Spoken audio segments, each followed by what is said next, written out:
Howdy, hi. It is Do Your Job Sports MLB Rundown picks and predictions for Saturday, June 28th, 2025. We are looking at the best bets of the day. Let's get into the video. All right, first things first, got to take a look at the previous day's results. So far, we in 4 are 3 on the day, bringing our season record to 308 and 320. We still have one game left going on. It is the Texas Rangers minus 110 on the money line.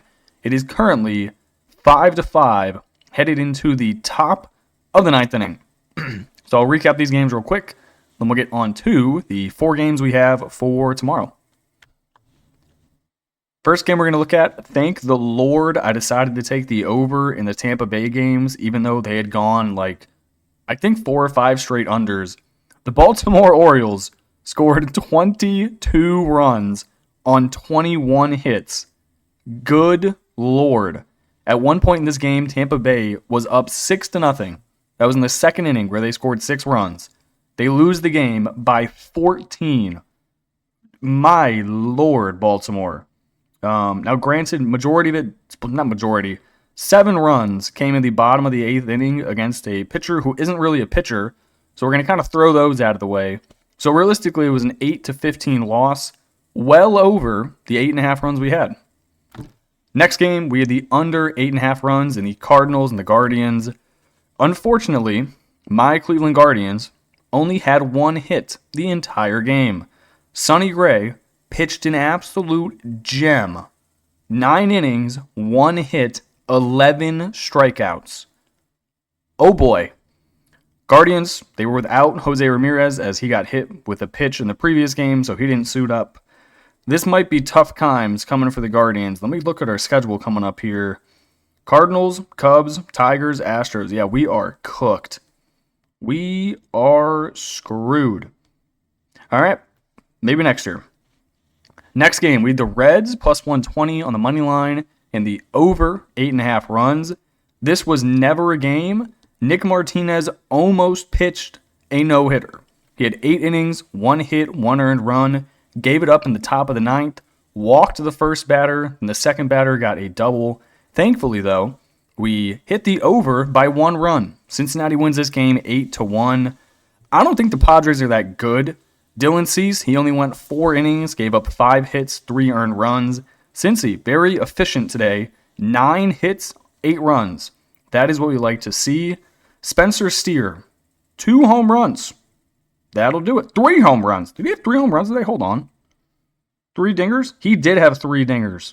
Shout out to you, Spencer Steer. Thank you. Our losers, we had the Rays minus 125.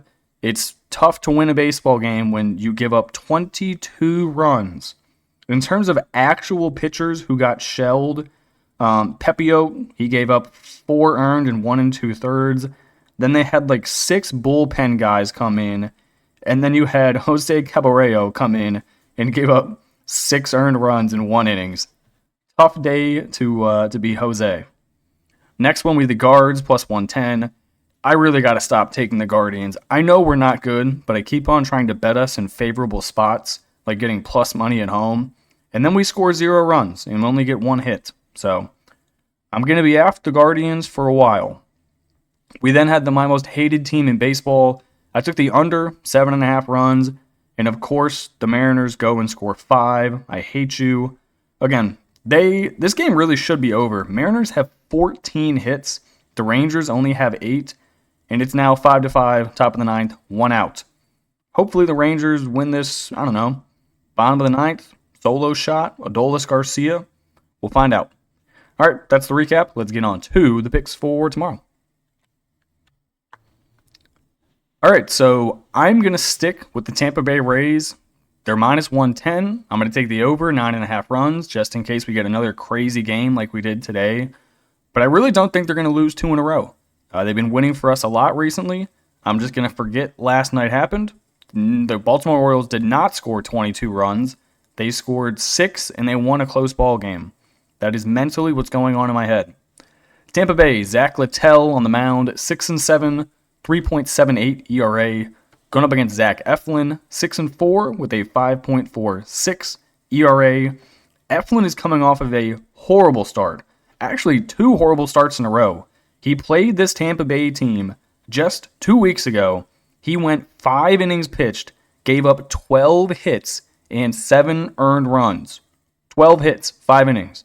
Doesn't matter what ballpark you do that in, that is going to get you fucked up. Zach Littell, on the other hand, not coming off of the best start, but he pitched against Baltimore 2 weeks ago as well. Went 6 innings, only gave up 3 runs, and that was on 7 hits. So there should be a decent amount of runs in this game. If you just wanted to back the over, I would understand. But I'm going to take the Rays minus 110. I will dare the Baltimore Orioles to win again against a good baseball team. So give me the Rays, give me the over. Next game we're looking at, it is the Toronto Blue Jays in Boston. I'm going to take the Red Sox at home as plus 105 dogs. And the over, 8.5 runs. Red Sox are coming off of a rough game. They lost 9-0 in the first game of the series. That's rough, not ideal. They got out hit. What was that? They got out hit 16-4. Yeah, not ideal. I like this as a bounce back spot. Lucas Giolito, 3-1 on the year. He's pitching better than I think most people would have expected him to. In his last 18 innings, he has given up 2 earned runs and only 10 hits. That's pretty good. Both of those runs came as home runs at San Fran. This is his first start back at home in almost 3 weeks, as the Boston was on that road trip out west. The Blue Jays, they're okay. Coming off of a pretty good series at Cleveland, winning 2 out of 3. Then they win 9-0 in the first. I just don't really trust them to win back-to-back games. Chris Bassett, for the most part, he's the definition of inconsistent. His most recent games, he's given up 1-3-4, 1-5-5, 0-1, 4-4. So it's like, are you going to give up 1 run, Chris Bassett, or are you going to give up 5? The answer is I don't know, and I will take the home team plus money in the over, 8.5 runs. I don't like the Blue Jays. Next game, I was shocked at this line. Phillies plus 135, division rivalry, and they absolutely murdered the Braves in game 1. I don't think there's any bounce back. I know I was just talking about the Red Sox bouncing back from a 9-0 loss. You can't bounce back from what the fuck happened today in Atlanta. They're down 11-0, and the Phillies are the significantly better team with Jesus Luzardo on the mound. I like Jesus Luzardo. I don't really know if Spencer Schwellenbach is that good. I know the Phillies lineup is consistent. They're good at hitting the baseball, and Luzardo's a good pitcher. 7-3 on the year, 4.09 ERA. Coming off of a fantastic home start against the Mets. He went 6 2/3 innings, only giving up 3 hits, not allowing a run. That's pretty good. His previous other starts, he gave up 4 to Miami, 1 to Chicago. We're not going to talk about the 2-game stretch where he gave up 8 runs to Toronto and then 12 runs to Milwaukee. We are throwing those away. If you toss those games out, this dude's ERA is probably like in the low 2s or high 1s. He has given up 3 runs or fewer in every single other game, minus the Miami game. Give me the Phillies.